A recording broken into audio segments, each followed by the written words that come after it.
No projeto de TIG é o ensino à distância, não destinado para alunos, mas sim para professores. É um portal que a gente criou, que o meu grupo criou, que o professor ele entra nesse portal, ele tem acesso a diferentes maneiras pedagógicas de aplicar uma aula. Lá ele tem acesso a diferentes profissionais que ministram aulas de matemática, história, português, e ele vai se atualizando, ele vai se aperfeiçoando, vendo outros profissionais aplicarem aulas de diferentes formas. Então é isso que falta um pouco no Brasil, né? Geralmente o professor no Brasil, após a licenciatura, se ele não faz uma pós-graduação, ele fica um pouco desatualizado, ele não tem um portal, alguma coisa que dê uma referência, dê uma base de ensino curricular para ele. Então foi em cima dessa deficiência do nosso país que eu criei esse portal do EAD para os professores de lá.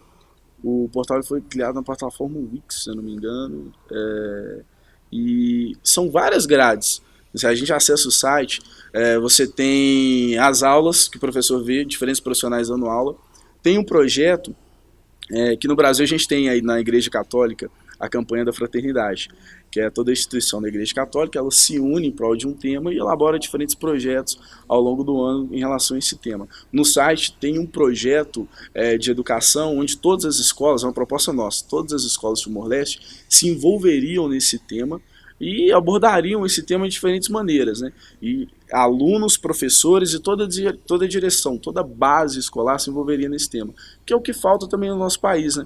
As escolas do Brasil hoje se unem para quê? O Enem é muito vazio, né? É uma prova que só cobra resultados. Então falta isso, é pegar as deficiências daqui e aperfeiçoá-las e criar uma plataforma para lá. Eu acho que a resposta é muito gradativa, né? Só aplicando isso lá no Timor que a gente poderia ter uma resposta. Porque sim, lá tem Wi-Fi gratuito, mas ainda ele é muito escasso no interior. No interior não tem acesso à internet. A gente ia encontrar uma série de desafios aplicando esse projeto lá, porque a educação de lá é um pouco atrasada. Depois da saída da Holanda, da Indonésia, se não me engano, do Timor, a pedido da ONU, eles deixaram um rastro na educação muito grande, queimaram diversas instituições escolares, e a estrutura escolar é precária, falta livros didáticos.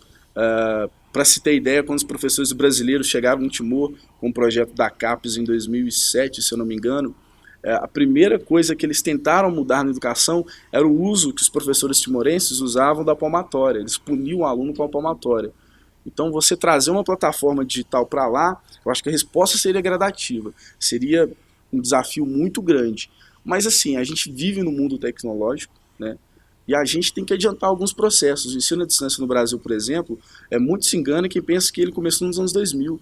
Ele começa em 1904, com o anúncio no jornal Fala Brasil, o primeiro relato que se tem, de um curso de datilografia à distância. Você mandava as cartas digitadas por correio, eles enviavam a resposta para ver se estava bom, e assim começa uma comunicação à distância. Lógico que tem relatos mais antigos, de 1782, em Boston e etc.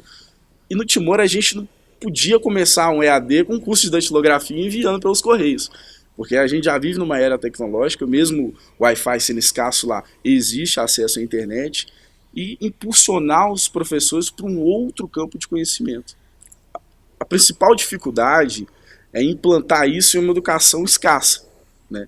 Usa-se palmatória, faltam livros didáticos, é um país que tem uma democracia muito jovem, eles têm noções políticas muito jovens, a aplicação da língua portuguesa, até por uma ação política, que durante o período da Indonésia o português era a língua proibida, então quem falava português era punido, né? E lá eles estão trabalhando na alfabetização na língua portuguesa, então você joga uma plataforma online, é uma dificuldade muito grande, mas a gente tem que colocar o peito para fora, né? Tem que aceitar o desafio, e dificuldade de relação à informação do país também é um pouco escasso, né, pela sua juventude, mas creio que vai ser bem bacana, se fosse aplicado lá seria bem bacana, todo em português.